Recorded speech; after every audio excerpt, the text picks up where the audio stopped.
goal line, offense line, defense line, and a spot line, a spot line, and a sound line, and a sound line, and a sound line. Tick, tick. We're on 3, 1, 2, 3. Welcome back this week to Coach to Coach. I am Dylan Mack, the head coach at Elmwood Park High School. I'm joined with Anthony Gonzalez. How you guys doing? We're going to answer some more questions this week.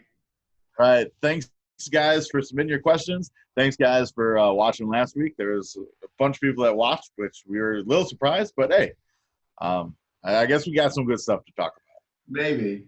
Okay, so we're going to kind of format this one a little bit differently.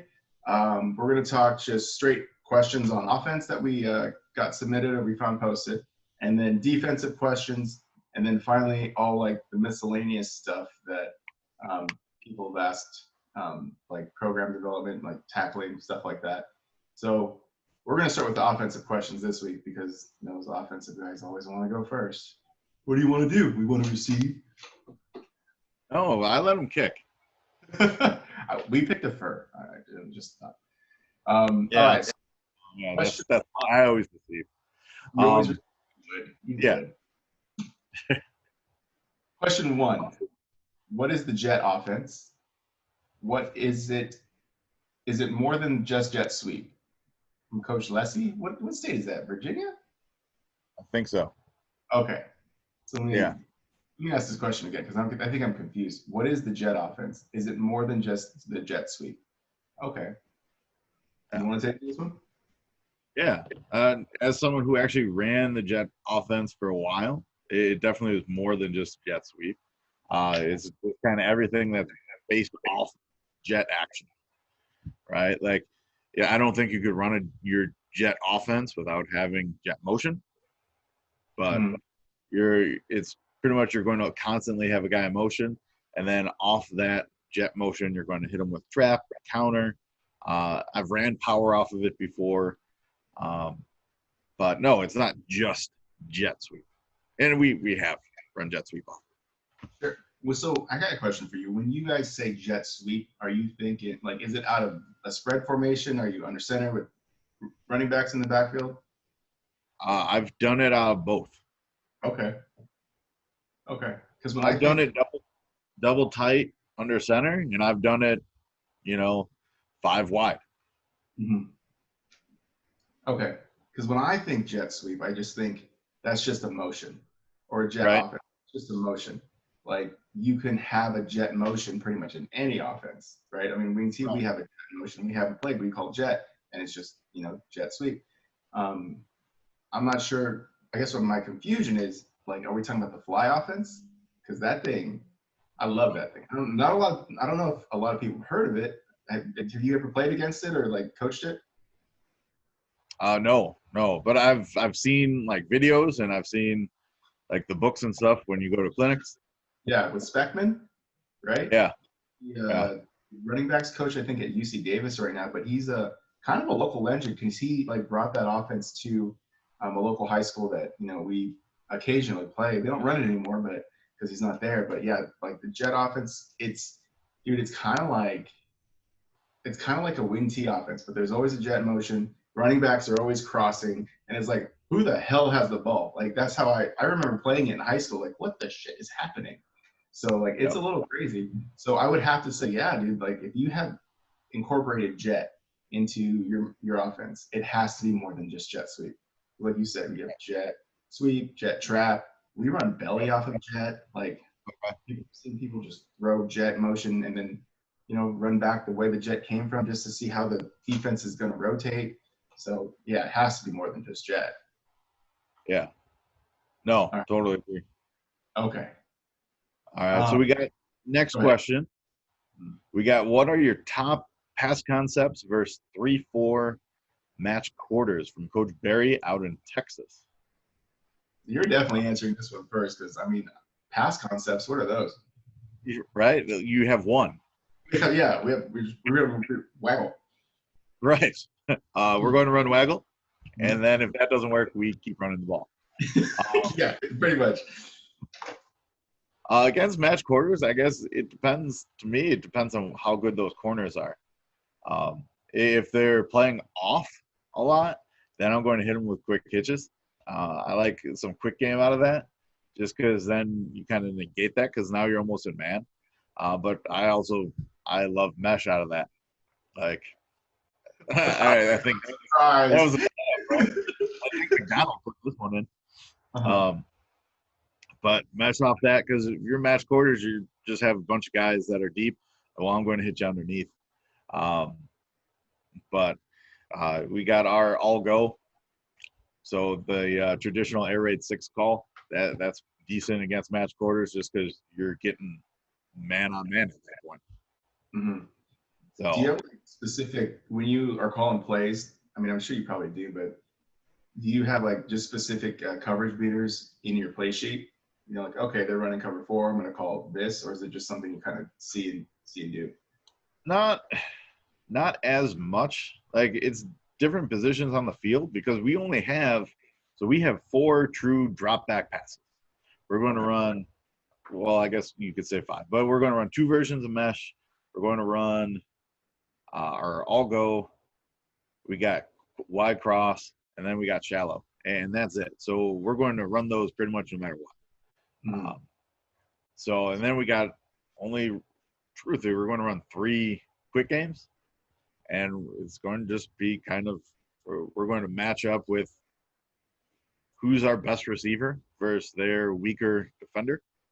Sure. And we're going to try and get that kid the ball, you know? Okay. So for us, it's more of a matchup thing than necessarily like, oh, well, they're playing match quarters or they're playing man or they're playing cover 2. What are you going to call it? So, oh, no, I need my dude to get the ball 10 times a game. It's no different than I want to turn around and hand my running back the ball 30 times a game. Like, I want to get my stud the ball. Yeah. And as you were talking, I was thinking about how I would answer this question. We don't get like a bunch of match quarters cover 4. You know, like it doesn't, since we're not in a compact formation all the time, but you know, we have a tight end wing like 99% of the time with 2 backs in the backfield, and then 1 back might be up, so it looks like a slot, but like we really don't get cover 4. We get a lot of, you know, either man or cover 3. So like if I had that question, I could probably answer that, but cover 4, yeah, we just don't get it. So we don't practice against cover 4 at all. And the only time, actually, I'm lying. The only time we might practice against cover 4 is when the offense is practicing against our defense, because we run quarters on defense. So I kind of teach the kids how we're going to roll to another coverage while we're, you know, facing our own offense. But yeah, we just don't get it. Yeah. Okay. Next question, because you done with that one? Because I am. I got nothing. There's not much more to talk about. Like, yeah. Okay, how would you attack a 3-5 with a cornerback that are about 8 to 10 yards off? I can't read this morning. And they're always bringing 2 linebackers. So basically, it sounds like to me it turns into a 5-man pressure. Yeah. Right. There's no coverage underneath but they have guys back at 8, so it's some kind of zone. It must be. Yeah, because if you're playing, you're probably not playing that far off. Right. Or you just are really bad at man. You know, which I've seen. Like, kid got burned. He jammed him at the line, got burned, backed off a few yards, got burned, backed off a few yards. Just playing man, right? Well, there's some, I mean, we've all seen it. Coaches that just are like, nope, we're playing man. No matter what we're doing, we're playing man. Okay, we're gonna live and die by. I mean, that's true. Coaches live and die by blitzing all the time, you know. So right, yeah. Right. All right. So, honestly, for me, I'm if we're throwing the ball and it's like that, 2 guys, 5 pressure, we're probably just throwing like a 7-yard curl right in front of the guy. Yeah, that's what we would do. I'm not gonna lie. 3-step drop, 7-yard curl. Let's roll. Yeah, and the only kind of thing I might do slightly differently is if I can't block up that 5-man pressure, which I would hope I could. Like, yeah, right. You got 5 linemen blocking 5 guys. We should be good to go. Right.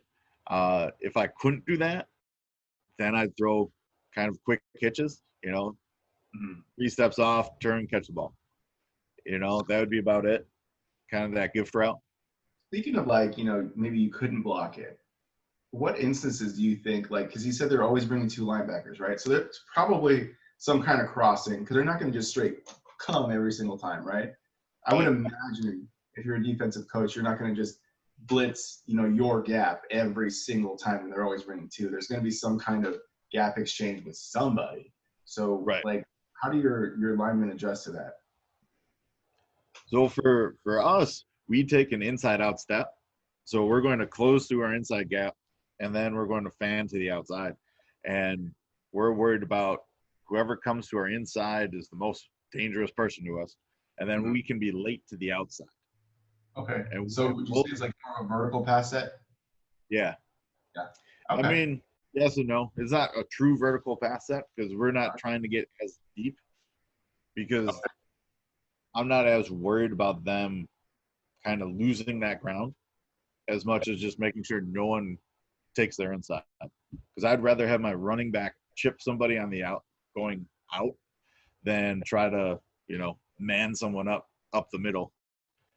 Well, yeah, you don't want your running back trying to block a big beefy ass, D lineman. It doesn't sound like a my running back who's 5'4", 100 pounds against, the 6'6", 300-pound kid. It's not going to go well. Yeah, like I said, that's not a winning business model at all. No. No. It would be a quick speed bump, and then my quarterback would be sacked. Like, I'm going to eat you for lunch, little man. All right. Next question. How do you block up your key screen? And that's Coach Smith I'm pretty sure that's Missouri. Thanks for your question, Coach. I asked Coach Mack about this question before because I was like, I don't even know what a key screen is. So I know you guys have your own vocabulary in that crazy offense where you throw the ball all the time. So go ahead, Coach. How would you do this? I don't think we do anything special. If you guys want the exact way that we run our kind of key screen, which is a little bit different, you'd have join our Facebook group, Chief Pigskin, Coaches Clinics on Facebook, and I'll draw it up during the week. Okay, so make sure you guys hit that up, and that will be in the link in the description. But the way we block it up, we're going to get the tackle to that side, clearing kind of the sidewalk or getting the corner. We're going to pretty much get out to the corner. The guard is going to go to the alley, and then the center is going to be looking for kind of the peel back, anybody chasing from the backside. And then if he has nobody, he's going to be real late to the party and just kind of be trailing, making sure no one's coming from behind. So nothing too crazy, but they get out there. How often would you say you guys run it? We probably run it. We run it a bunch. We practice it a bunch in practice. Like our linemen have to be just as much of athletes as our receivers do. I'd say our linemen probably are better athletes sometimes than our running backs. Yeah, I would say that. Even in our offense, some of our best athletes are our linemen. Like they just Yeah, because you got to barrel out there and especially our guards. Our guards are usually really good athletes. Like, damn, this one kid in particular last year, I'm gonna miss him because he just graduated, but he said he could have been our fullback. Like, he could move. He was like just a little under 200 pounds though.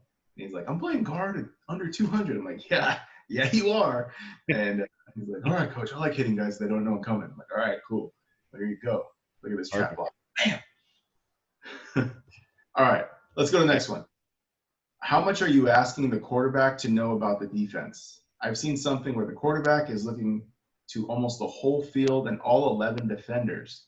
How do you reach him to read the defense? I cannot pronounce that last name from Illinois. Oh, looks like Coach Devin. Yeah, Coach Wojciechowski. From Illinois. Must be up by my neck of the woods because that's not a Southern Illinois name. Okay. So, but yeah, as far as teaching quarterback about defense, it's not. We're looking to read just one guy. We're going to look to read one or two guys. We're not looking to read the whole field because Yeah. one, you're never going to have that much time. Mhm. Like maybe you're going to glance at the line, but we're going to have our offensive line take care of the line. Like our center calls out where he's going, and then off that, the quarterback knows who he's responsible for, because the quarterback's responsible for the sixth guy rushing. Okay, yeah, that makes sense because you're probably only keeping 5 in, right? Right. Okay. Right. And So you're responsible for the 6th. right. So there's 5 guys taking out that, and then when you drop into coverage, he's going to ID the middle of the field. So he's going to get an idea of more so the middle of the field to see if it's cover 2, possibly quarters, or is it going to be man or 3? Just try to, cut down on what he might be seeing. Sure. And then after that, once the play gets going, he's looking at one guy, and that one guy is going to kind of give him his read. We only, outside of our Y cross play, we don't have a full 5 receiver progression. I think the most is 3. That seems like a really big read for a high school kid. Even 3 reads, right, for a high school kid, that's kind of a lot. Right. Well, and like our mesh play is the out, the mesh, the running back. So it's a triangle read of, okay, what did my corner do? I didn't like it, so now I'm going to the mesh. And normally you don't move past that, Sure. because you're going to get one of the 2 mesh guys open. But you know that you have your running back there just in case if you got to flip it out. Sure. Like, and on our wide cross, it's a 5-man, a 5 receiver read, but they all go pretty quick. I mean, when you get all the way to the backside running back, we're still getting the ball out in under 2.5 seconds. Jesus. But that's because we're looking one guy. So on that, there's 3 guys he has to look at. Okay. Yeah. And really, it's boom, boom, boom. Like, nope, taken away, jump. Yeah. I mean, honestly, with us too, like we teach our quarterback to read the middle of the field. So, and that's only really even only on pass plays too. Like he just looks up, see the middle of the field. Is there 2 or is there 1? Right. Right. So, if there's 2, okay, have an idea. It could be cover 2, cover 4, which we said, Right. I said we don't really get a lot of cover 4. And if it's 1 guy up top, all right, now in our offense, I tell them we're thinking cover 3 or man. That's all we got to go. And then, like, let's say, because we keep making fun of me for running waggle, because we do, like, we read that third of the field. Like, we read that corner on that side, or that deep third player on that side. I shouldn't even say the corner. It's the deep third player on that side. So, like, we don't, like, this guy, we don't read all 11 guys. I don't even care where the quarterback, like, where the linemen are lined up. I'm like, you're not even looking at that. Yeah. We did play with that idea, though, when we thought about running jet sweep. According to the numbers, and then so our quarterback would just have to count, how many guys are on the left, how many guys are on the right. Okay, there's less guys over here. Cool, we're gonna run jet to the right? But yeah, teaching a quarterback to read all 11 defenders, not down. I'm not in personally. Wow. And I don't think high school, youth, you definitely don't have time, to teach them all. Sure. Like, I mean, we used to do where our quarterback would give it the eye test. If he looked and he saw that they were overloading one side and we were running that side, you'd flip it and go to the other side. Like that was pretty much about it. Yeah. And then but even then, it's still a lot, right? It's still a lot. Right. Right. Yeah. As he's walking off, he's getting situated. He just kind of look. Yeah, they got more people over there. Yeah, we're running that. Yeah. That was it. Yeah. And the more jerseys know about the defenses. Are you asking a lot about the defenses that you're going up against? Because honestly, the only thing I'm asking them to know about the defense is like maybe the front and what kind of plays we're going to call according to the front. Like just have that idea in their head. But I really don't care if the quarterback knows odd or even front, or like the techniques and where he's at. Yeah, I don't care. No, like we'll talk about it. We'll talk about their stud players. Yeah. Maybe there's a dude we want to run away from, or if we get a particular matchup, we're going to take advantage of it. If he sees something, what to audible to. But I mean, I don't know. We don't spend a ton of time on it. We're going to do what we do. Like I said, we have only a handful of plays, so Yeah. it's not like, hey, let's go back to the drawing board and let's try and figure something else out. It's no, we're going to do this. We know it works, and it works against every offense or every defense. So I'm not as concerned. I just want them to feel real comfortable in their reads. Sure. I guess that's more of my concern. Yeah. All right, let's go to the next question from Coach Benitez in California. What is the most important position in your offense, and where do you put your best player on offense and on defense? I think that's just according to what kind of offense you run, I guess. Right. Like you said, one of my best athletes was our guard. Right. And obviously, you know, we put our one of our running backs in a very good position to constantly get the ball. You know, because we have three, right? We the third or our fullback, he was our backup to start the year, but he just kind of kept getting better. And the senior in front of him actually did get hurt, so he really got a shot to play. He is one of our best athletes, and so we gave him the ball constantly, along with our left halfback. We call him our two back, and you know those two guys, and then our third back. He's a sophomore last year, and he just was kind of learning the offense and everything. So like we took a little bit of load away from him, but then once he realized what was happening going on and how much faster varsity is compared to JV ball, he's like, oh, I get it. I'm like, all right, cool. So we started giving him the ball. So we honestly put our best three athletes at our, you know, three back spots because that makes sense for us. On defense, my best athlete usually is the Mike. Because he's, you know, in our defense, he's our like adjuster on trips. He's the one that's always moving. He's the one that's got to make the calls. So he's not only our best athlete, but one of the smartest kids that I have. Right. So he's our Mike. And honestly, like kind of like in baseball, you know how you want to be really strong up the middle with the second baseman and a shortstop and a center fielder.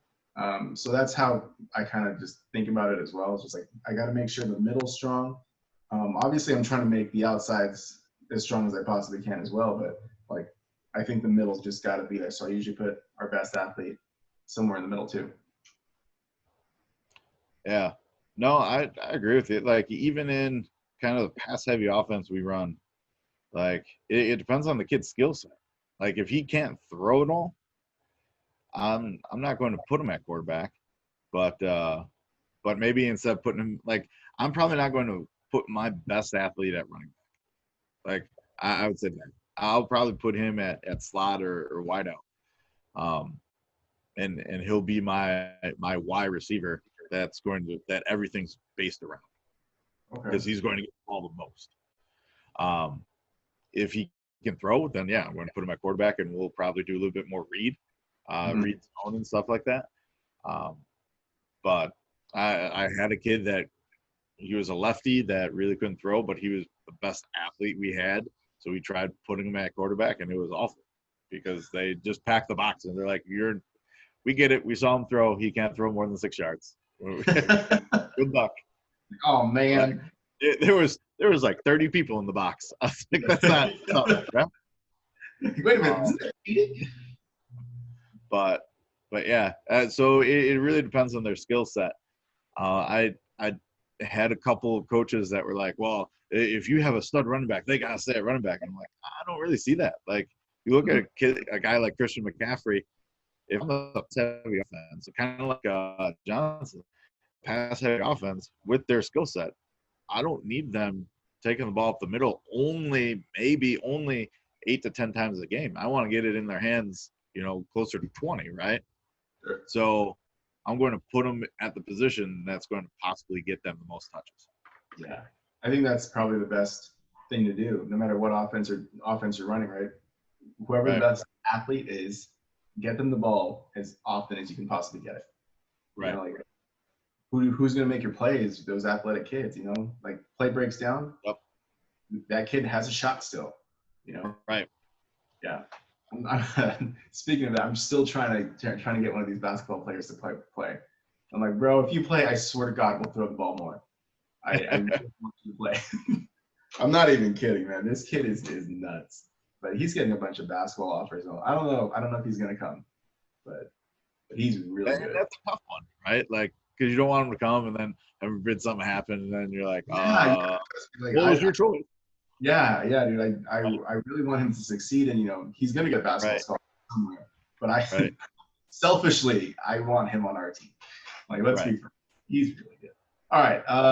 What is the best way to attack a defensive front with a 4-eye? That's Coach Webster in Tennessee. Thank you for your question, Coach. Now for this one, like it was, I guess to me, it's tough because it needed a little bit more explanation, but we didn't get it. Right. So because I'm thinking like tight front. Right. Yeah, because I All mean, right. you could have a defense where they just have a 4-eye, like a 4-man front with the 4-eye, which Right. doesn't make sense to me very much. So like I'm gonna guess answer this in terms of tight front. Right. Yeah. So we run the tight front like pretty much like 80% of the time, just because of the offenses that we played. The best way that I saw people attack our defense was when they were running inside zone. You know how normally you don't block the end of the line, so it would normally be like the outside linebacker. They didn't Right. block a right instead. So Okay. let's imagine like 2x2, backs to the left, right, and we're playing in the middle of the field. We know the game's not normally played in the middle of the field, and we're in our base 4-eye, 0-4-eye with cover with quarters. The left tackle is going to block out on the outside linebacker. The 4-eye's getting red, and they're just blocking inside zone the rest of the way. And that actually, like when we figured out what they were doing, because this was like game one, we're like, oh, okay. So we adjusted with that. And then later on down the road, we came across another team, and we knew it still irritates me. We coached this up so much because they ran power read in a certain set, and Okay. then all right, they're going to read our 4-eye, right? That's what they're going to do. They're going to read the 4-eye. But they had their two best athletes. Like they had one kid, just a track star, taking the ball quarterback, and the other kid is the best running back in our whole section. Like this dude, he's going to UC Davis right now and to play football. But like I think this guy had over like 2,000 yards and like 45 touchdowns this year. Or I'm not sure how much, but it was a big number. Like this dude was just running kids over. So it was just a 2-man game with those two guys. And I'm like, all right, dude, they're gonna read you. In this set, they're reading you. This is exactly what I want you to do.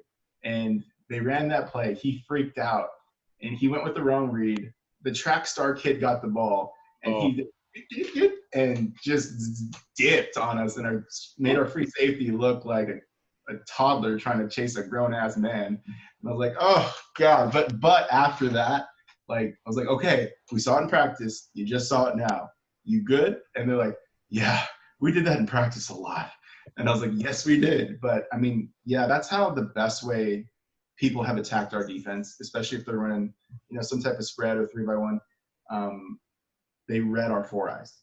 Yeah. And I thought that it's a good plan. I'm pretty sure like a lot of people have been doing that too. That's right. A good way.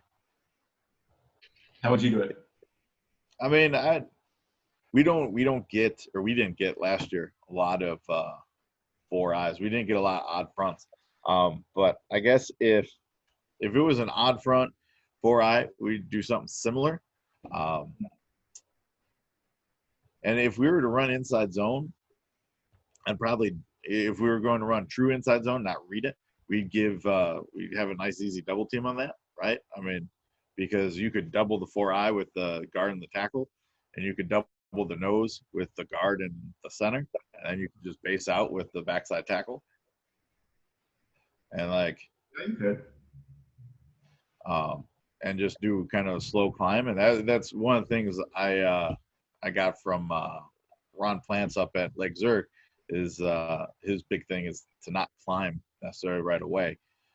Really seal off those guys up front before you get going. Mm-hmm. But it was something we were going to put in this year, and then, well, we haven't had football yet. Wait, you were actually going to put in inside zone? Yeah. Christ. I know. It feels good when you hand the ball off, okay? Because isn't it that old school saying there's only one thing that could go wrong, the running back can fumble, but in a pass play, a bunch of things can go wrong? Or you could get negative yards. You get tackled for. I mean, I don't remember the old saying. We gotta look that up before this is over, and I'll right. tell you. All right, I think this next one is probably a good one for you. And I'll admit, I've been kind of toying with the idea of different pass concepts in the wing tee. And there's a bunch of things that are out there for sure, but the pass concepts that I was thinking of in the wing tee would be like air raid quick game concepts. Yeah. Yeah. Right. And that's what we were kind of talking about before we started the show. Right. As we were going just quickly through the questions, figuring everything out. Because you like this question. I do. Yeah. Pretty excited about it. Blaisdell in Idaho. Yeah. Yeah. What are some passing concepts in wing tee that you can use? And honestly, there's a whole book of like passing concepts if you got these things, right? But like, I don't know. Like I kind of like the idea of meshing things together from one offense to the other, because like, you know, there's some offenses that have wing tee concepts in them, like that are spread out. Yep. But there's a whole lot of wing tee concepts that have, you know, passing concepts. So there's like, you know, a bunch of coaches throwing stuff out there to show you that they can do it. But I would like an air raid like style if I'm throwing wing tee stuff in there. So like, tell them right now, what's the best, like the easiest things to put in there that would be the least expensive in terms of time? Well, and that's the part that I struggle with, right? Because like for me, we spend nothing but time on throwing the ball. So, okay. This is like my number one thing. You could run mesh out of it. But honestly, that's the play I would think. Like right. The easiest one to run would be mesh. It takes a lot of time. Right. It just takes a lot of time to get that. Because like you could put it in, but you'd still need to rep it. You know, like where you do your quick game, you could do. I mean, you probably have in there corner, right? Where you have some sort of corner route and then a flat route. Yeah. You could do stick where you have, you know, the little stick, the little hitch curl, and then a fade. Mm-hmm. I mean, that would be a nice, especially if you're getting a little bit of play action off of it, where you're sucking those linebackers up. I think that would be kind of an easy read for you guys, and that might even be a nice, easy RPO, especially off of power. Yeah, that's true. Since I know that's one of your big plays there, Gonzalez. Power is the best. And then Mack. 3 things can happen when you pass the ball, and 2 of them are bad. That's what I was trying to remember. I couldn't remember what it was. Keep going. Go ahead. Yeah, and then snag where it's basically like corner, but you have that like stick route coming behind it. So instead of having that flat route to the outside, you're bringing that guy, kind of replacing the guy running corner. What do you think would be the easiest? Like, let's say, think of the wing T formation, right? But instead of the running back, wing back, I would think stick would be the easiest. So you're having, I would go back and forth between who would be the one running off and who would be running the stick route. But I'd probably have the tight end. He's thinking really hard because he doesn't. Yeah, I am. This is hard. He's like, tight end. What are those? I would have the tight end probably run the stick, being the bigger body guy, because he's going to get, you know, more kind of the hits, and then I'd have the wingback run the fade, just because he's probably going to be your quicker guy, and he's going to be the one that if he catches it, it's going to be a home run. But I think if you flip it though, it's kind of like that tight end pop pass where they might not be paying attention to it. Okay, yeah, you're right. Because that tight end pop pass is always deadly. Dude, surprisingly, right? Like even now, you know, like people just kind of forget about the tight end. He's just like bigger guy. He's blocking like almost all the time. Right. It's like it's third and 7, and you know everybody on the sideline, all the coaches are hollering, "Watch the tight end! Watch the tight end! Watch the tight end!" And there's a little fake, like it's a bad fake normally. It's a super bad fake all the time. Yeah. It's like just with the shoulders, and then the tight ends running down the field. Nobody. We had nobody, not a soul. And it's just like, seriously, like he's a tackle. He's an offensive tackle, guys. Yeah, he's an offensive tackle that can catch the ball. Right.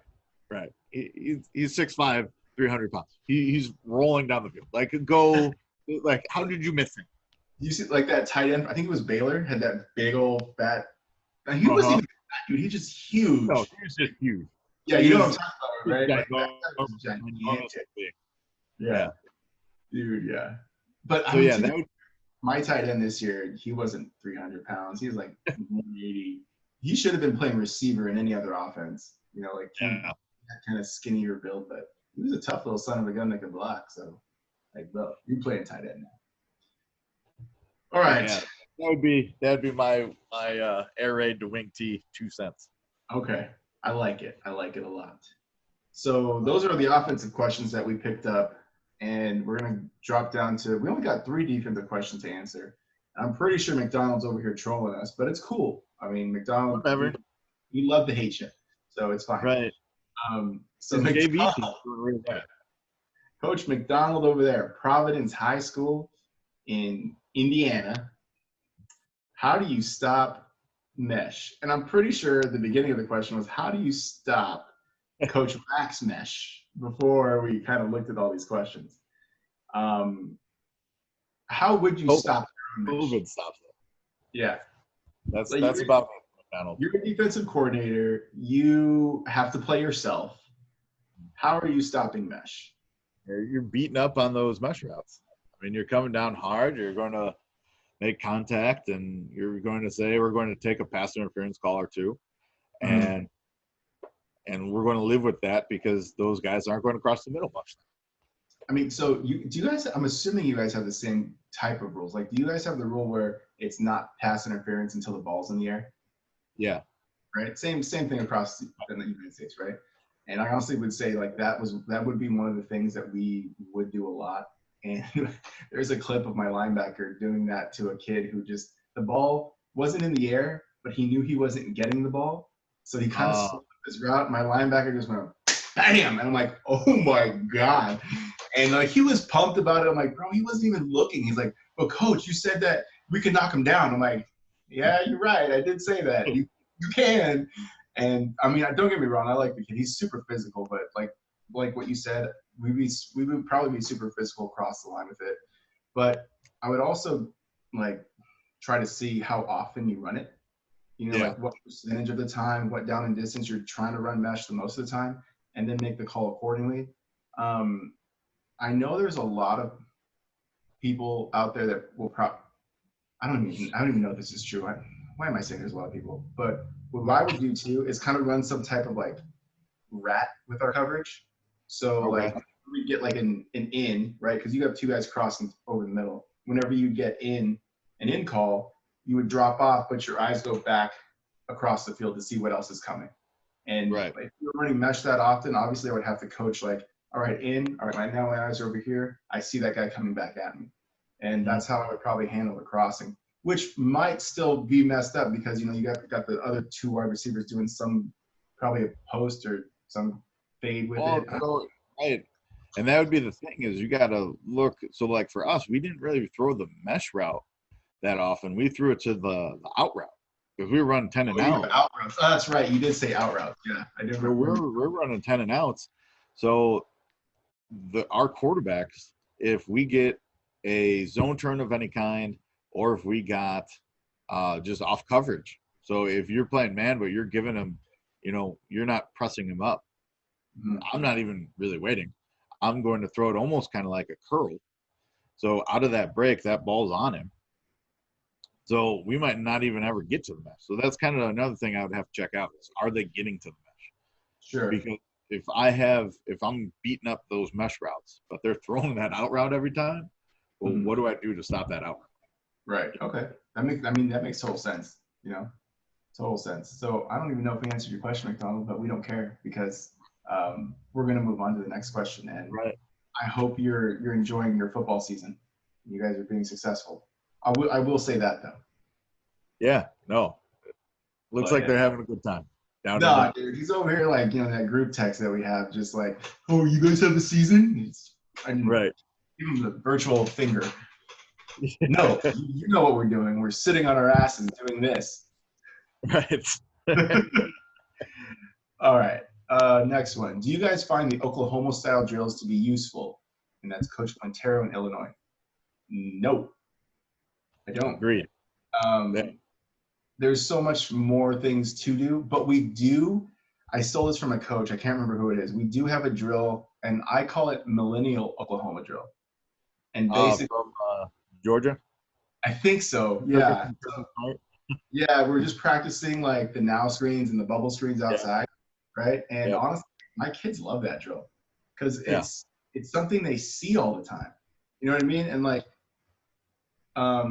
I think the big thing is, why do a drill if it doesn't show up in a game? But this drill 100% shows up in almost every game we play. You know, so like, you know, they started to, you know, run to those screens, know where they fit up, and then, you know, it's kind of like a pursuit angle with it at the same time. You know, so like they're getting a bunch of things in this one particular drill. So if you don't know what the Millennial Oklahoma drills that we're talking about is, you know, offenses run the now screens all the time outside. So you have that, like, let's say it's 2x2. Well, we would line up just that half of the field. So we'd have the corner, the outside linebacker, and the safety. And the safety's playing back like where he normally would be. And, you know, they throw the now screen or the bubble screen. And honestly, our quarterbacks, they're the ones throwing the balls to our wide receivers. And they just kind of like behind their backs hold up a 1 or a 2. So if they put up a 1, they're throwing to the outside receiver. If they throw a 2, the 2's running a bubble. So I don't even have to say anything. You know, like they're just doing that themselves. And then now our outside linebacker, corner, and our safety have to fit up and into that bubble screen. I know it's 2-on-3, but then we'll bring trips over. So now it's 3-on-3. And so like it works out really well. And like I said, we didn't have any of those type of screens break more than 5 yards this year, because we ran the Millennial Oklahoma drill pretty much once a week, at least once a week. So it was fun. Yeah, and the only thing that I do differently with that is that I'll bring the lineman with, and we'll throw a tackle in there. And so we'll make a tackle kind of go kick the corner out. Oh, cool.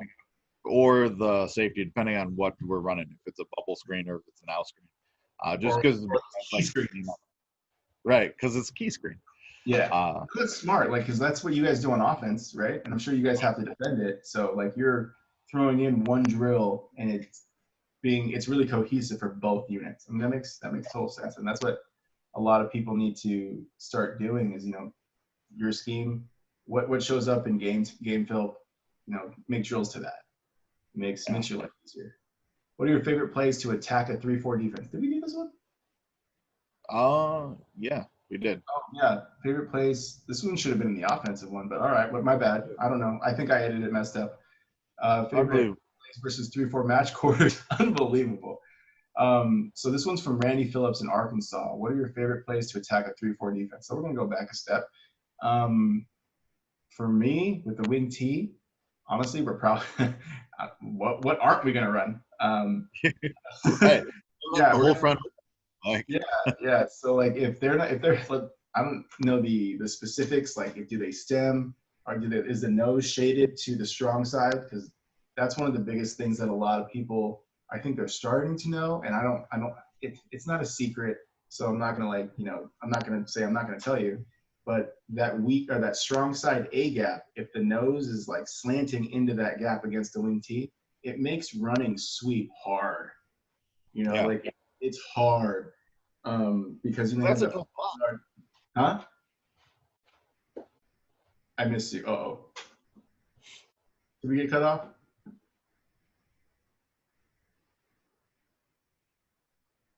I just said that was a tough block, and then you froze. Oh yeah, you froze too.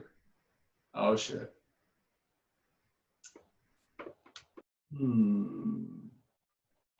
You're still frozen. I'm gonna leave and come back.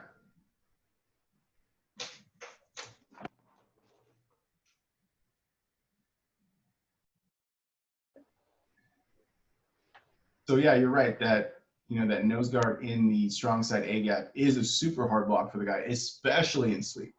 I mean, we have Right. rules in our blocking to try to help that, but still, like, those rules are asking the tackle to get down and to help him. That's a long way to go. All right. Right. So, like, if you're 3-4, you have that nose guard over, then we're probably going to not run sweep so much, or even down.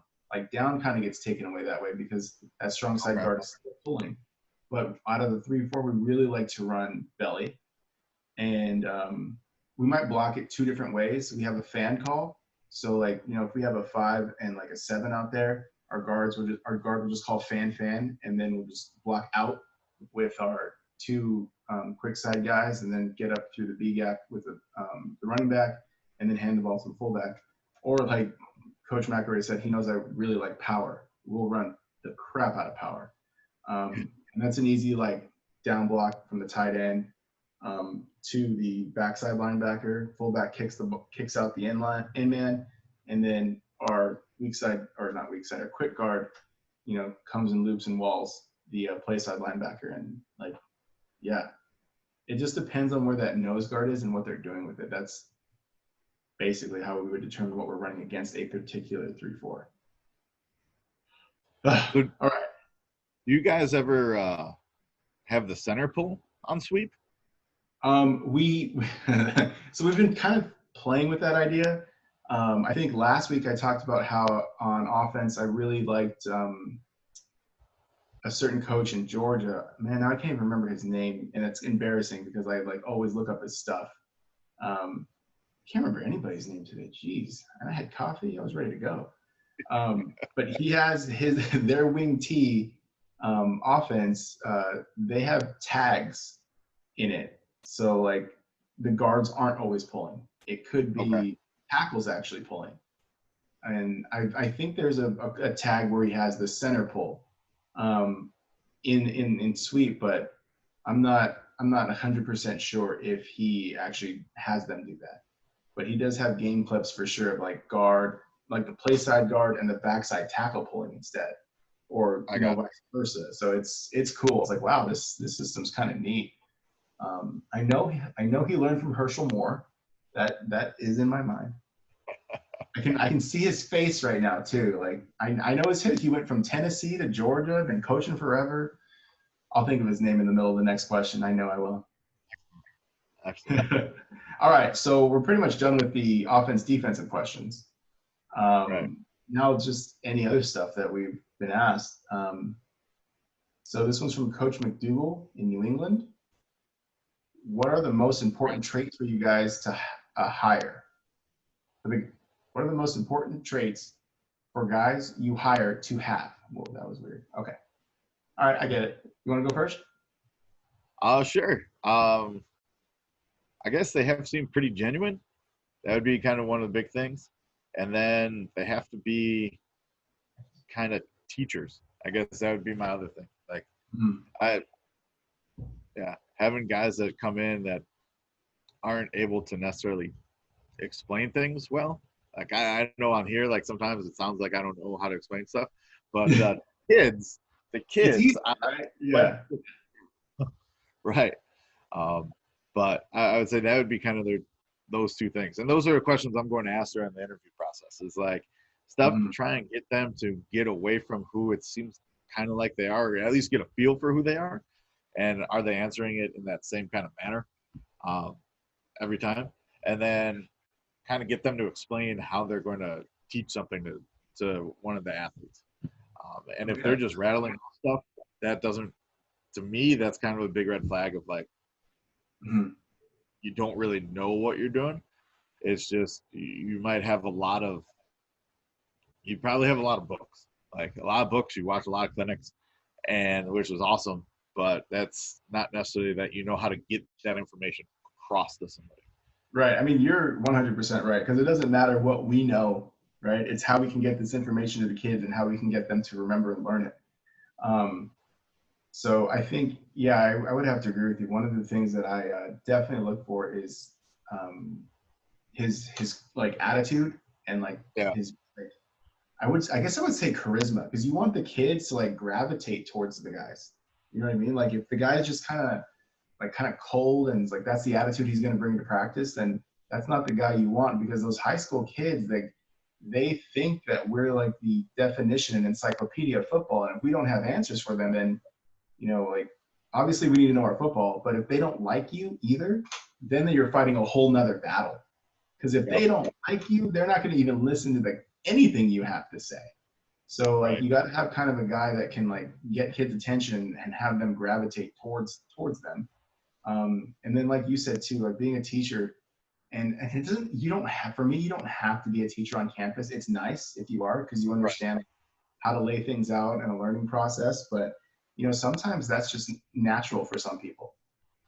And like even right now, like I have coaches that they're great, but I'm still trying to get them to get better at that. And it's not any knock on them, because they know their ball, but it's just like, okay, well, how are you going to teach that to the kid? And like I'll help them with that part, like if they're not explaining it how I think the kids are going to get it, or like they're leaving details out. It's like, okay, you might want to tell them this and that, or just format it a different way. Did you ever consider what you consider the end goal of what you want? How are you going to get to that end goal? If you want a certain play to look like this, well, how are you going to do that? And then you got to think of all the little moving parts to go with it. So yeah, teacher like has a teacher mentality, but also like it's just like a kid. I would call it a kid magnet. You know what I mean? Like they're a kid magnet. Yeah, like the other thing for me is like they obviously whatever scheme we're going to run might be different than what they ran in the past. Sure. And not that I think what they ran in the past was right, wrong, or indifferent, but they have to be able to explain kind of what we do to the kids in our way. And like if they they are refusing to do that, it's like if you can only teach it one way, and it's not the way in our verbiage and where it's going to show up basically like we kind of been talking about a bunch with these drills, where it's not going to show up on the field, then I want to try and get that out of you during the interview process. Sure. That's kind of my thing. It's I like that too. I want to know before I hire you, is this going to really work out? Like, are you going to do it my way or your way? Yeah. All right. Next question. What does your in-season practice schedule look like from Coach Hernandez in Nevada? I think we answered this one last week. I think so. But I like talking about my practice schedule. Monday for me is kind of a lighter day. We got lifting, film, and then we'll do a light practice, but we're going to try and be out of there by 5 o'clock. So we go about 3:30 to about 5 o'clock. Then we go Tuesdays, like a traditional practice, but we're going to be a little bit lighter in contact. We're going to go through offense, defense, special teams, all that stuff. Wednesday is going to be the same thing, but that's probably our heaviest of all the practices, and we'll probably go 3:30, I don't know, probably to about 5:30, 5:45. Like we're not going to go much later than that. That's going to be the longest practice of the week. Sure. And then our Thursday practice is just walkthrough. So we'll keep uppers on and helmets, but that's just because I feel like if you don't have that, Thursday turns into just kind of like a shambled practice. And like, yeah. So Thursday, sometimes like we're in and out, and then sometimes they're like all over the place. Looking like, holy guys, it's 5 o'clock. Like it's Thursday. We're walking. Like let's just get out. Yeah. So then I don't ever bring them in on Saturdays. I give them off Saturdays. Let them sleep, let them relax, so that they're fresh for Monday. I mean, our practice schedules are pretty similar, I guess. My first year, though, we did bring them in for Saturdays just to like lift and maybe watch film. But we had a coach who was pool certified that year, so he like did pool workouts with them, and the kids actually really liked it. And we kind of called it an optional practice. Like if you want to show up and try to get your body right after a game and getting beat up a little bit, then come in, we'll do some pool work with you. And if they didn't make it, they didn't make it. They weren't penalized, for that, for the upcoming next week. But we didn't do that this past year. just because it's like, you know what, you guys deserve off. We've been hitting and banging a lot this year. But yeah, our Mondays are pretty slow. We do film, a lot of film, lifting, and we'll go out and like do like an install of what we're probably going to see. On defense that day, I know I go through all of the 1st and 10 plays Okay. that we're probably going to see, and you know we break that down through huddle, and I do like the top 3 first down plays that they run, and then you know we go from there. Because for defense, for me, that's how I started to break it down. Was Mondays was 1st and 10, Tuesdays was 2nd down, and all the yardages that get broken down. You know, like 2nd and short, 2nd and 4 to 7, and then 2nd and 7 plus. What are you going to see? And I tell them in that period what they're going to see. I'm like, all right, 7 minutes, all 7 minutes you're going to see 2nd and 7 plus. And they're like, all right, cool. And then they'll see like how, according to the down and distance, my play calls change too. You know what I mean? And then on Wednesdays, that's our biggest hitting day for sure. That's when we do all the 3rd down plays, and then we have that same mentality too, like you know, 3rd and long, 3rd and short, 3rd and medium. And then on Thursdays, it's not really a walkthrough practice. We actually, you know, we've hit on Thursdays before. But we, you know, we still keep the tempo really high. And like you said too, we hardly ever go out in just helmets because then it turns into a slapdick type of practice. But that's when we do on defense for sure. We do 4th down plays and then goal line plays. And so we break it down the whole week. And then the last like 20 minutes of practice, we have kind of a real life scenario type thing. Like we kick the ball off. All right, defense, you're out there for 3 plays, and it's just me holding the ball, you know. And then cool, 3 downs are over. Punt team, get on. So like people have to transition in and out, and they're just getting used to that game feel. And that period usually goes by. Yeah, and we go through almost every. I think everything.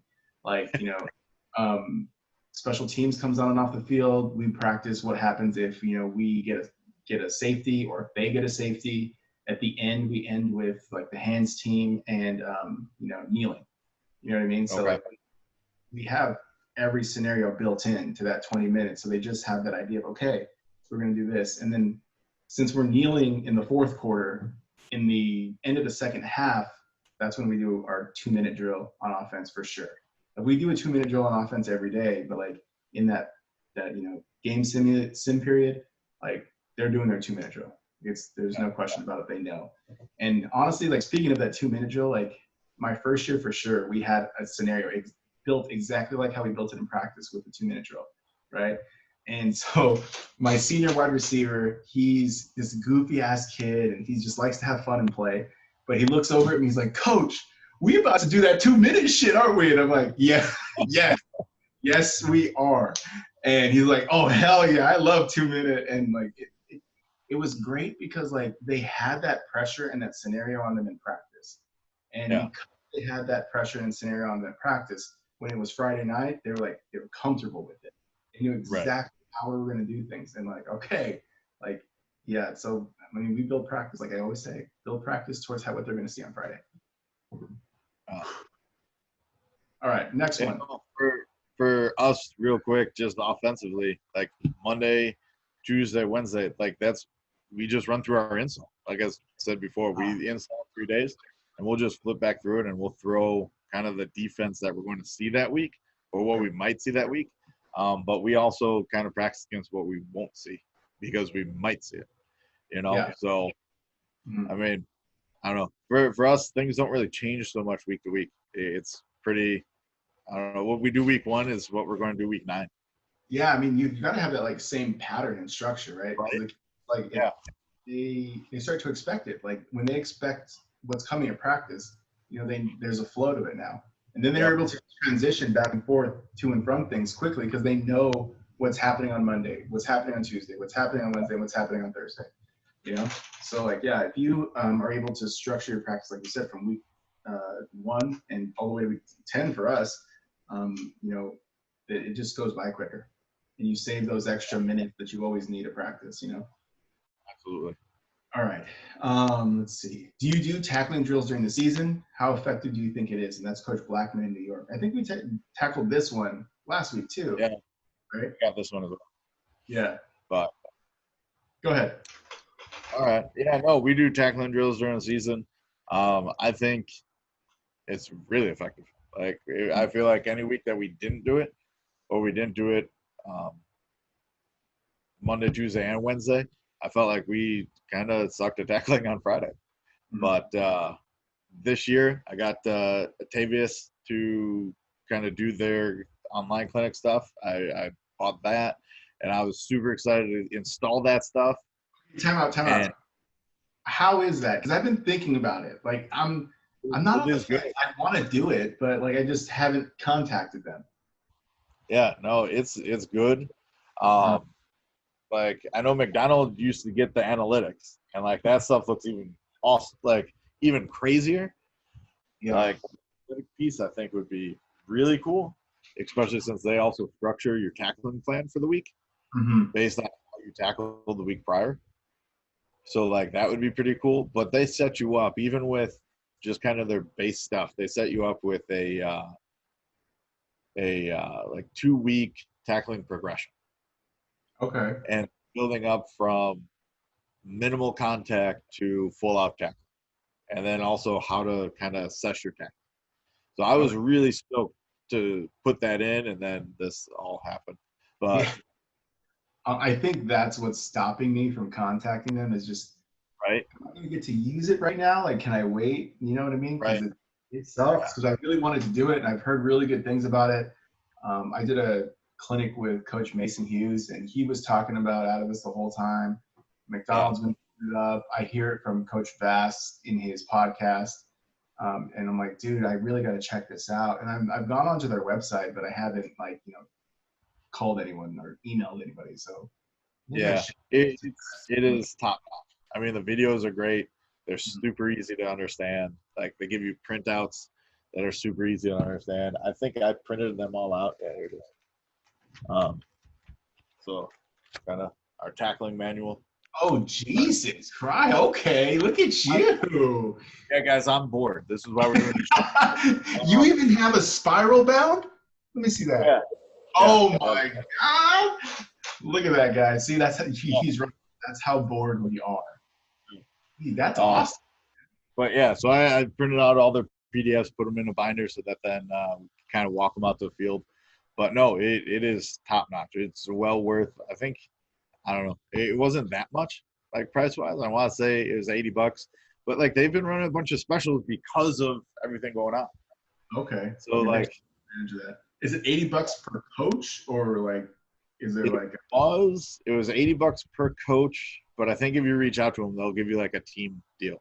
gotcha. Down in Texas, I guess they have to be Atavis certified Oh, in really? order. Yeah, and like you can go through, you get a tackling certification, Is it and it it's basically walks you through their setup. okay, that's cool. We'll But yeah, answer that question again. it's from day one to it's supposed to be a 365-day like nonstop tackling system, so you can practice them. Yeah. Dude, that sounds awesome. All right, you sold me. I'm gonna look at it later. All right, so to answer that question is we tackle every day. We have like a 15-minute rotation. So they're practicing different skills in 5-minute increments, and we're just rotating around the field. But on Mondays, like I said, we're not really hitting. So like how Coach McDonald was just or Coach Mack was saying, you can practice tackling without pads, and Right. we've done that plenty of times, and we do that on Monday. And the contact builds up to Wednesday, and it's still kind of there on Thursday. But it's just I feel like if you don't tackle, you're not. I feel like how you feel. If we skip our tackling, we don't practice. We don't tackle as well on Friday nights as we should. And so, like, I kind of take pride in how we tackled from year 1 to year 2, and it's because we practiced it. Well, and it's weird. Like even if we just miss Monday, like if we miss Monday that week, I feel like Friday still suffers, and it's like it shouldn't. Like you said, we're not full out. We're not tackling bodies.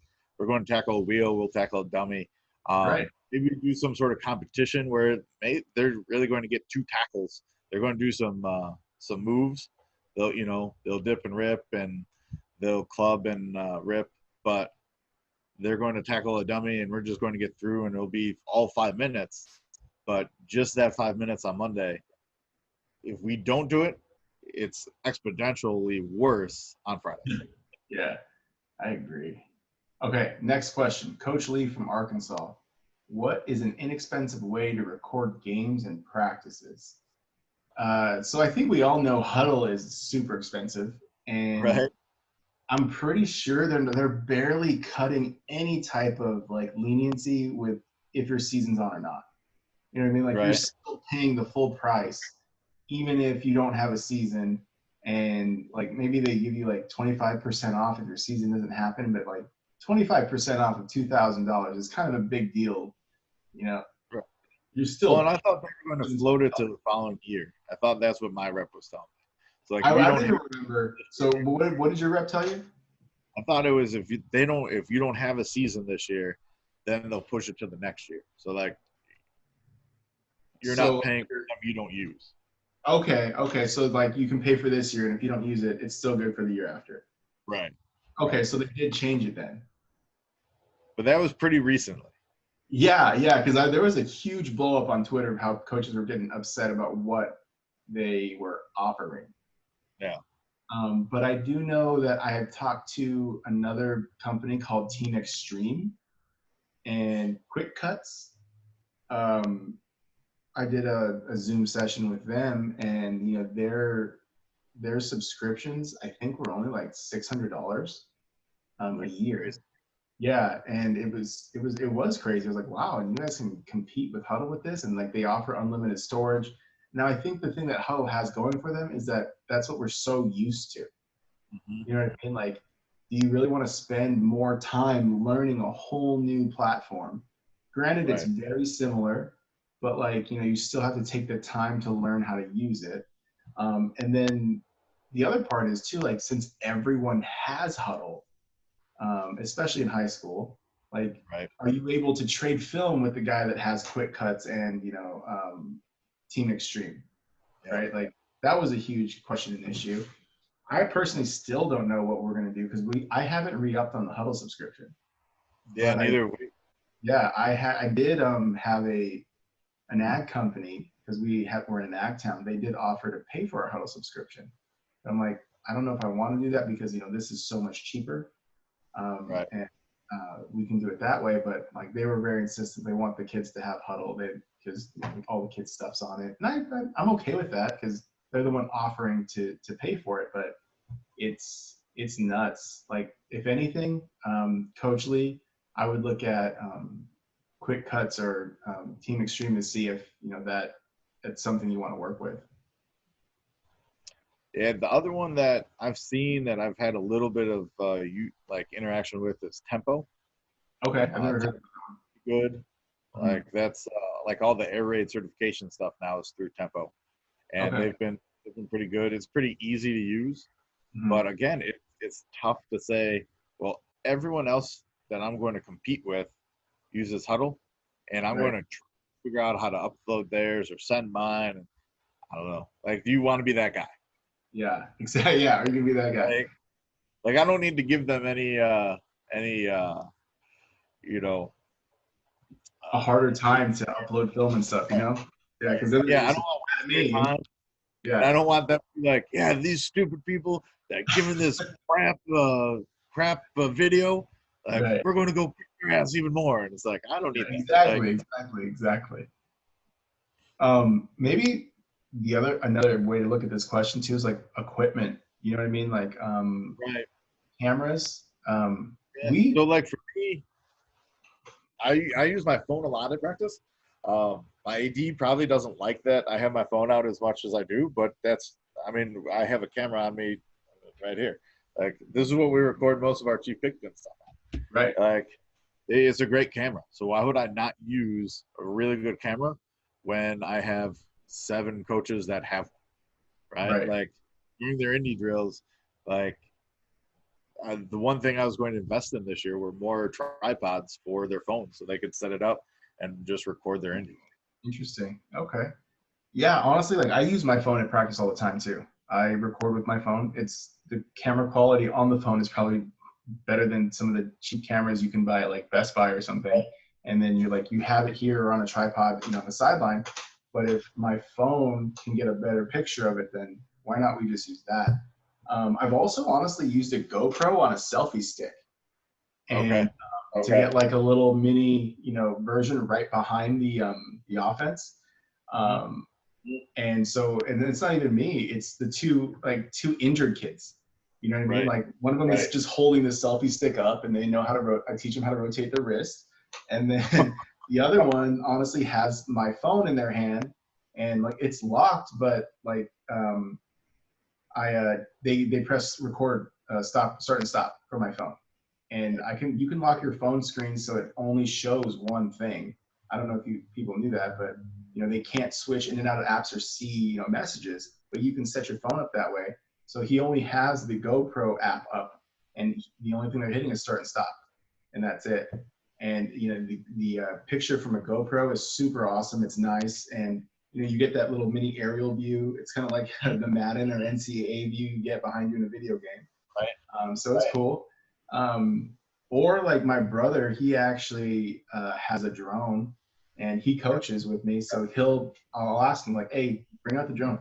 And he's like, all right, cool. So we'll set up the drone. I've gotten in trouble for it because apparently we're not supposed to have a drone, but Oh, I don't know. California. What drone? California.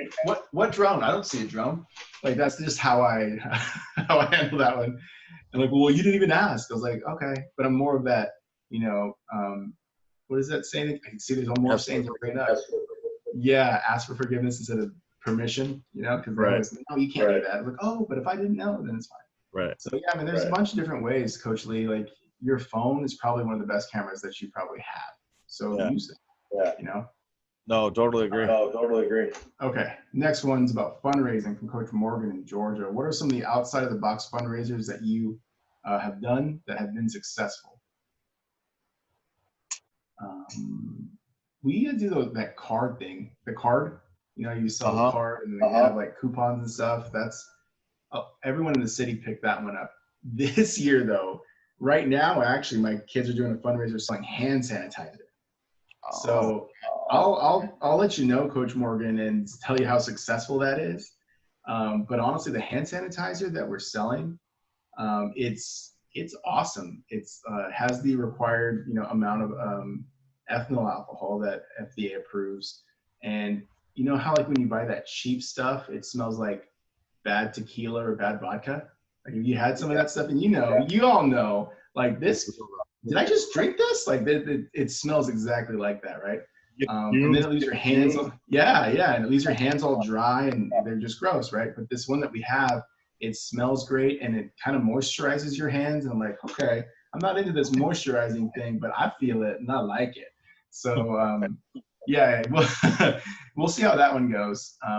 COVID has totally messed us up though, because I've scheduled out our fundraisers from springtime all the way to kickoff pretty much, and we can't do any of that anymore. Right. And so it's really, really hard. So I think at the end of October, there's a fundraiser in California where we can sell Christmas trees. So we might try that. I don't know how well that's going to work, but we're just thinking outside the box, right? So right now we've never done a hand sanitizer fundraiser. We're probably going to try to do a Christmas tree fundraiser and see how that goes. Yeah. For us, we would do cookie from Adrenaline, fundraising from out by us. That's a big fundraising company. We did cookie dough, and we did pretty standard stuff. I know McDonald did face masks. Okay. Oh, the face mask. Yeah, he said it went really well. Mm-hmm. So we were going to do that, and then that kind of got poo-pooed, and we were told we can't fundraise till our season starts. But that's nuts. That's absolutely ridiculous. At least we can still fundraise, but I don't know how much money we're going to raise with us being able not to do anything. Because then people are going to be like, well, if you don't have a season, what do you need money for? And it's like, all the time. It doesn't even matter if the season or not. Football will eventually be played. We're just not playing it right now. Right. Do you do those email fundraisers, like the email campaign fundraisers? We have. I don't know. I've personally feel bad just saying, hey, give me 30 emails and we're going to beg people for money. Like, Yeah. You know what? like I've kind of had to get. I'm not putting the kids out in the middle of traffic begging for change, but like, I feel like you're doing that just through email. Yeah, I mean, you kind of are, but some people, like, grandma that lives 3 states away, like, there Yep. you go.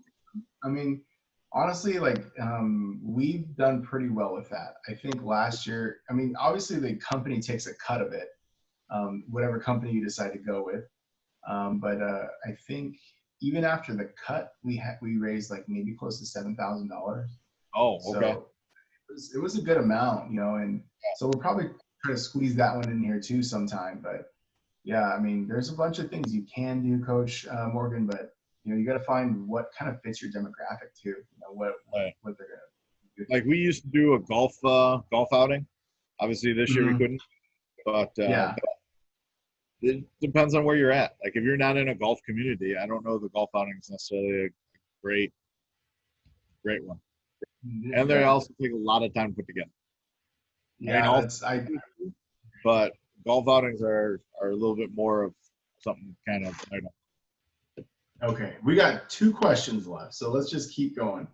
Yeah. Coach Martinick from Illinois, he's asking us, when you break down film, why are you breaking down opponents' offense, defense, and special teams? Why or what? Maybe what? Okay, let's go with that. I think the why would be easy. Like that's what you want. Yeah. Like we're breaking down their film so we can see what to expect on Friday. That's just me being a smartass. I'm sorry, but like we'll go back to like the categories of what we would break down. You know what I mean? Like I think that would. Hopefully this isn't a guy. Thanks, Gonzalez. Thanks a lot. Yeah. Like I saw you on YouTube. And now we're he's close to you, so he'll go beat you up before he even gets to me. So it's fine. Go for it. Yeah, so for defense, we're going to look your best tackler, your best cover guy, and then kind of your worst tackler and your worst cover guy. Like that, pretty much those are the 4 things I really need to know. And then, like, are you a blitz-heavy team? Kind of helps me, but it doesn't really because we're going to have our rules. And either we stick to our rules and we're going to pick up what we're going to pick up, or you're just better than us, and it kind of is what it is. Defensively, I know my D coordinator looks at their offense, and he'll chunk up kind of their different plays, and he takes way too much time on this, I sometimes feel like. But we have the harder job. Our job is harder. Okay. All of our stuff have to be super, like, I've heard this in other podcasts before too. Like defensive coordinators, you got to have to be a little crazy, 1, but 2, like all your work is up front. You know what I mean? You have to break down all these things. And then by the time you get to, Wednesday, Thursday, Friday, if you haven't already had a mental breakdown on Monday, you're not doing this job right. So like, well, that's so by good. the time, because by the time Thursday, Friday, you have your game plan solidified for sure and you're ready to go. But like all that work you put up in the front, like, it's going to help you on Friday because, now you have all these situations and scenarios. But what situations and scenarios do you pay attention to and do you, focus on Friday? Like that, I think that's probably the part. I don't want to get down how I, have mental breakdowns on Sunday night. Like, holy shit, how am I going to stop this? I don't know. And then anything I draw up, just like, oh, well, they'll just do this instead. And it's like, okay.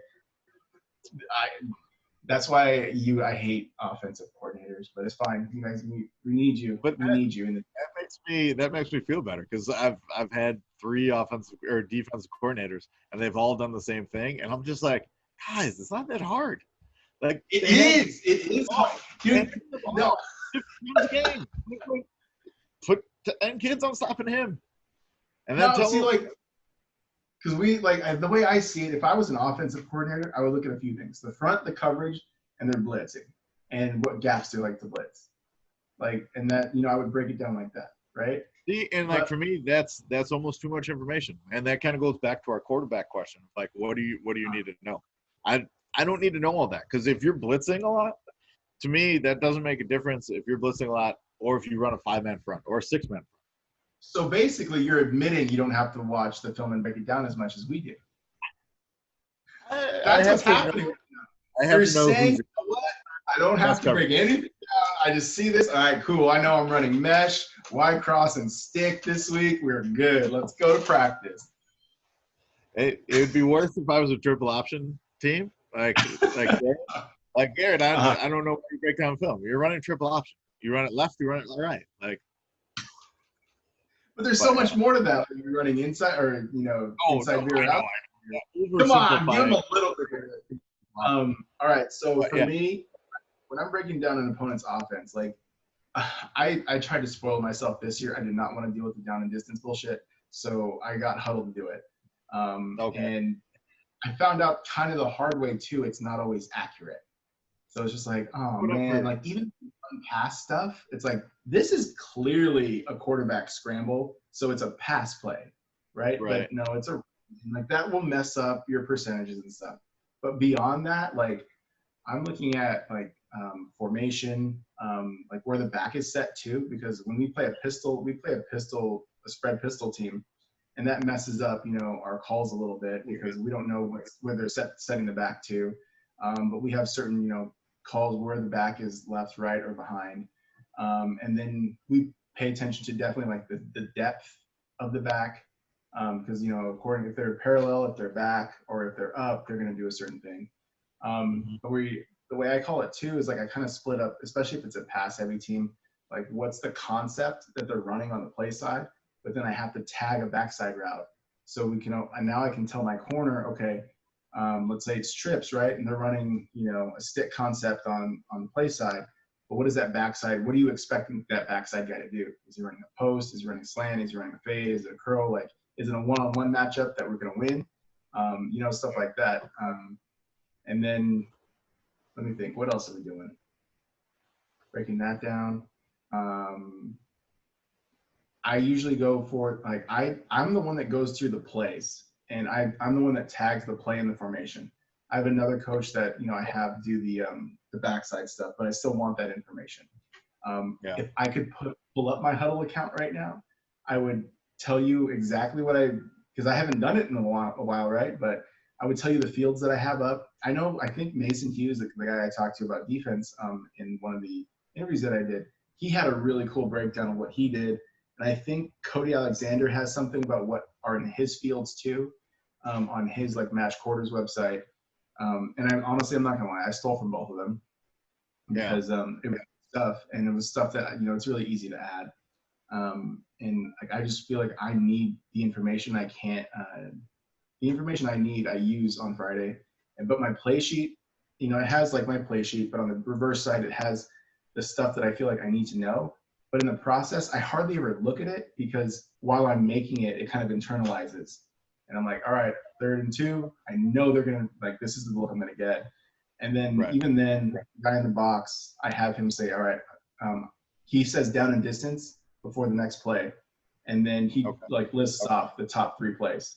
And he's like, let's just go with wing T, like sweep, trap, belly. So I know, in the order that they run them in. I'm like, all right, cool, we're going to do this. And, just little reminders, but yeah. Special teams coordinator, you break that down. But we look for like trick plays, stuff like that, like where they line up, who's making the tackles for the most part, who's the punter, is the punter their quarterback? Because that's kind of a big deal.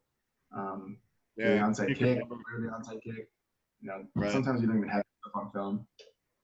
Returners. Who's we don't want to kick to, who's kid we want to kick to. Like in the Water Boy where they get the onside kick at the end. You want that kid that's, sweating profusely with the right. That's the kid you want. Not their stud like 4 flat 40 kid. Who is it gonna be? That's a bitch. But no, I will say like defense definitely. You need to be able to predict more than I need to on offense. So like, you need to get as much information to make a prediction. Like offensively, I could guess wrong, but my play is designed to to go up against any defense, right? Like you want to guess right to put a blitz in to get your kids in a position to get as many kids to the ball as possible. Like I'm trying to get the ball to an open guy, which the quarterback's still going to find an open guy. That's what I'm saying. Our job's harder. No, I agree. The defense messes up one time, you guys are putting up 6. If you guys mess up, 2nd and 10. Right. No, and like Dumb Maddox does a great job of breaking like how to break down your film, and I tried going through and doing it that way, and to me it just ended up being too time consuming. He had where he would go through every position, and it was like, and maybe this year would be different because we're going to go up to our upper division of our conference, but it just there wasn't enough. I wouldn't get enough information out of watching these guys play. Like, sure. You know, it just wasn't the time I was going to invest in. It wasn't. So I think that's really what it comes down to. Makes sense. Who are we talking to there? Okay. Last question. You ready for this one? I actually really like this question, and I had a different feeling about this question like 5 years ago. Now I have a completely opposite look on it. So the question's from Coach Cork in Arkansas. I'm at a small school, 35 to 40 in the program, and I've had about 7 to 9 kids every year going both ways. We've had some success. Do you think if we tried a 2 platoon that'd make a difference? My assistants always say the number 2s aren't as good. How do you respond to that? Do you want to go first, or you want me to go first? I could go first, I guess. Like, because I was not necessarily in the same boat because we have a bigger program than that. But sure. I definitely think as few kids going both ways as possible is what I'm going to try to get. And this is something that we kind of talked about back in January, I think, when we were all together. But I'm going to limit how many guys are going both ways. And eventually over the course of the game, maybe I'm going to throw a guy out there. Like our middle linebacker still was a really good running back and a really good receiver, but he probably took, I don't know, I wouldn't even say a fifth. He probably had maybe 5 to 10 snaps a game when we were 100% healthy. 5 to 10 snaps a game, he played offense because he was dominating defensively. And I don't want his reps on defense to diminish, his quality of defensive play to diminish because I'm using him on like it's kind of that burning that candle on both ends. And I as many kids out there that are solid athletes, that are quality athletes, I still think that you can't put them out there for the full game and you're going to get the results that you would if you're just playing them one way. And now in the program I'm in, that's a total mind shift for a lot of these kids because they're like, oh, we want to be those Iron Man playing nonstop and we never want to come off the field. And it's like, dude, but I also want to talk to my offense. Like, it was awesome last year. There was one kid that was going both ways last year. So it was really nice to go and talk to 10 kids and say, hey, what's going on, guys? Like, this is what I want. Draw it up and say, okay, go get it. Instead of like, okay, there's one kid that maybe is sitting on the sideline or, you know, having 9 kids. So, okay, I got 2 that, hey, well, try and echo this to everybody. And then you're playing, you know, the telephone game where you're trying to get your point across. 2 kids if that you play the telephone game, you know that don't work out. Oh, well, coach said to go left. Well, but you went right. Like, there's just a giant opening, and then the quarterback upset. Like, what's going on, man? Like, so my thought would be, you're never going to get as much out of your kids going both ways as you would out of your kids going one way. And then the other thing would be kind of telling the coaches, because I had coaches that were like, well, this is ridiculous. We don't want to play Johnny there because he's not as good. I was like, well, one, I'm the head coach, so I get to pull that card and be like, tough shit. You're going to listen. But it's like we've seen it time after time after time. Like we had our all-conference defensive player of the year that went and had to start at running back for us. and then all of a sudden his stats dropped defensively. Yeah. Yeah. So he went from a 15 to 20 tackle a game kid to a 5 to 8 tackle a game kid. Well, somebody has to pick those tackles up, or they're putting points on the board, kind of like you were saying. Sure. Okay. I do honestly, like I'm kind of like right with you on that.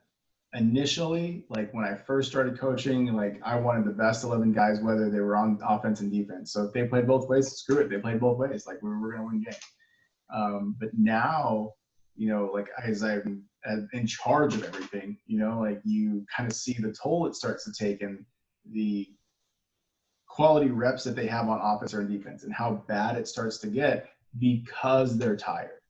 All right. And honestly, too, like I wish I would have picked that mindset up a little bit sooner because, you know, it also helps because, you know, kids just get more reps and they get coaching and they get to play. You know what I mean? Like, especially down at the freshman level, like I was naive and dumb and I like, you know, wanted to win. Even being a freshman head coach, I wanted to win. And I think we had 15 starters out of 22, you know, because we had some kids going both ways. And, you know, on a freshman team, dude, they should be playing. They should be having fun, even if they're not as good, because you want those kids to come back. You know what I mean? And it sounds like for this coach in particular, though, there's only 35 to 40 kids in the program. So that means that, you know, they don't have a freshman team. But if you think about it now, you instead of, you know, let's say you have 15 starters, now you have 22 guys. You know, and those 22 guys are like, oh, yeah, I'm getting reps. I'm getting to play, you know. And, you know, a kid that wouldn't normally play, he's now playing all the time. I would tell my assistants, you know, the number twos aren't as good. Well, I hired you as the coach. Make them ones then. You know what I mean? Like, if you want to be a part of this program, make them a number one. Your job is to coach them. And I understand kids have their athletic, you know, ability. You know, well, someone's going to be better, obviously. You know what I mean? But your job is to coach them well enough to be ones anyways, right? Like if it's a 1 or if it's a 3, you coach the 3 the same way you coach the 1. That way that 3 builds the confidence that the 1 has so he can do the job. Because, you know, football, you get hurt all the time. And, you know, the number 1 can go down, the number 2 can go down. And guess what? Now you're stuck with 3, but he didn't get any coaching and you expect him to go fill that position? Well, shit, that's on you. That's not on the kid, you know? So, like, you know, tell your assistants, like, you know, this is what we're going to do. You coach that kid as if he's a 1. Because, you know, that old more sayings, right? You're only as strong as your weakest link. Well, that number 3 or number 2 is the weakest link. Fine, coach them to be not a weak link no more, you know? So to answer that question too, I've tried to 2 platoon last year, and we did a good job of it. We actually did a really good job of it. We had one guy go both ways, and he was one of our best running backs and our best corners. But you can tell as a corner he would take plays off. And I think, you know, that was on me. I should have, you know, pulled him out and, you know, had someone replace him, but we were just too scared because, you know, I'm talking shit about myself now because we didn't coach up the number 2 as well. And we tried to find that 2, and we just weren't confident with it, even though we probably should have gave him the reps anyway. But yeah, this past year, we made sure our D-line and our O-line did not go both ways. We did that for sure. Because towards the end of the year, we had injuries, so we kind of had to make kids go both ways on varsity. But our O-line and our D-line, they did not. They went one way, which was good because our O-line coach got to, you know, get his guys around, like, okay, what are you seeing? What are they doing? Our D-line coach was able to do the same thing, and I was able to talk to those guys. But yeah, I think we might have had 1 or 2 kids go both ways this year. Since we're going to be on such a time crunch for learning, I really wanted to have 22 starters. And I've already had kids like, well, coach, I want to go both ways. I'm like, no, you're learning one position. And they're like, well, I want to be on the field. Fine. Learn that one position on offense. Learn that one position on defense. Like, I'm going to tell you where I want you to be the most productive and helpful for the team. And like, if you don't like it, then dude, I'm sorry, but this is where you're going to go, you know? Yeah. And so we have, like, you know, we have a few guys that are wishing they were running backs. I'm like, no, dude, you're a lineman. Like, I got to crush a bubble because, I mean, you got to think about it too. As the varsity head coach, you're responsible for putting out the best team you can on that field, you know? So like, those kids will, you know, they'll get to play. You'll have those 22 starters. And honestly, too, like let's say you have a starter in a program that's 35 to 40 big, and a starter is a freshman, just because he's the guy that's the best. He could be the 22nd guy, but now you have a freshman getting confidence and getting reps, and he's getting reps constantly. So his gameplay is only going to go up. And if his gameplay doesn't go up, then you don't have the right guy. Right. So Well, yeah, and that's how you get best on best then a lot. As opposed to best on your leftovers. And that's where you start seeing number twos that weren't as good start to kind of raise their bar, because they have that, they start getting confidence. They're seeing, your best offensive players, Right. and that's the other piece of it, is you're constantly going against your best teams as opposed to scout teams, which especially 40 kids, your scout team isn't going to be very good. Where maybe you're doing a lot of half line, maybe you're trying to go full 11 on 11, but that second 11, if you're starting 9 guys, it's not going to be as good. Yeah, and you're not going to get look anything close to what you're going to see on Friday. And honestly, you're right. That's a really good point. That best on best, like we would, we have that pretty much every day in our team periods. Whether there's an offensive period or a defensive team period, our defense is going up against a scout offense, but our number ones are running that because they kind of have to, and then we'll throw in the twos in there too to give the guys a rest, but they're getting the best that they can see that we have. And when they get the best that we have on Friday night, the best the other team has, it's not as, it's not that big of a transition. You know what I mean? Because, our guys are fast, they're quick. Guess what? Their guys are fast and quick. The scout guys that would normally be running the offense, it's, they're no longer playing scout team players. They're playing, best on best and ones. Right. So that's a really good point. I didn't even think about that. That's a good one. And that was always a big selling point for me to the other coaches, was like, the only way we're going to get better, because you always see some of those scout kids or the kids that are the lower kids on your team that it's like, yeah, that's not really helping us get ready for Friday. So give them the reps and individuals and group periods, the team period. Right. You want to see the best you can see with team periods. That's how I feel about that for sure. Oh, 100%. That takes us to the end. We are out of questions this week. I think we did a little bit quicker than we did last week. I don't even know, but I guess we'll find out. Right. So let's sign us out. I don't remember what we wanted to talk about or say. Got too involved in the questions. Right, we did. But appreciate you guys watching. Always go check out chiefpigskin.com. Check out the online clinic. We got a bunch of coaches there with their online clinics. Bunch of great content, defense, offense, special teams, and program development. Check out Nate Albaugh as he does his Under the Lights segment with Coach Watkins during the week, Monday through Thursday. And we also have Chief Pigskin TV running live on YouTube Monday through Thursday. All right.